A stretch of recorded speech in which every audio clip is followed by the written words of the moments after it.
Hello friends, welcome back to the my new video guys and my YouTube channel. Today friend we are going to talk about guys, how can we update notification ringtone in our phone.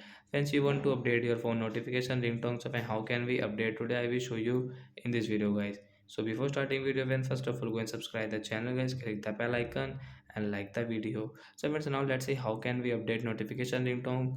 First of all, open your phone setting, then guys scroll it. Friends, click on guys your sound and vibration setting guys, tap on sound and vibration guys, then guys again scroll. Friends, you can see this type of setting. So when we will click on guys our notification ringtone setting to update, and guys you can see this ringtone, so you can update from here guys, bird ringtone and topless. And guys you want more ringtones, so you can update your notification ringtone from here.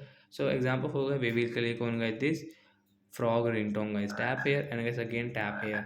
So once you can see notification ringtone will update in your phone guys, you can see guys this frog ringtone guys.